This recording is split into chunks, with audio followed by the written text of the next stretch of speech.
তোমরা কয় ভাই বোন? আমি একাই। ও, জমি জায়গা কিছু আছে না শুধু চায়ের দোকানটাই চালাও? হ্যাঁ আছে, দিনের মতো। এই চ, এ বাড়িতে মেয়ে বিয়ে দেবো না। কেন? যে বাড়িতে একটা আই বড় ছেলে একটা প্রেগনেন্ট মেয়ে থাকে তাদের চরিত্র কেমন সেটা আর আমাদের বুঝাইতে আসো না। এই চ। আরে দাঁড়ান ভাই দাঁড়ান, আগে সম্পূর্ণ কথাগুলো তো শুনেন।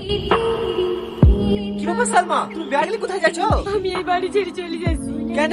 আজ আমার জন্য আপনার বিবেক গেল। আমি চাইনি আমার জন্য আপনার বদনাম হোক। আমার জন্য আপনারা অনেক করেছেন। আর ওসব ছাড়া তো লোকের কাজ হলে দুর্নাম করা। যাও ঘরে যাও। দয়া করে আমাকে আর আটকেন না। আমাদের মতো মেয়ের এই সমাজে কোনো জায়গা নাই। একটা ভুলে আমার জীবনটা পুরো শেষ হয়ে গেল।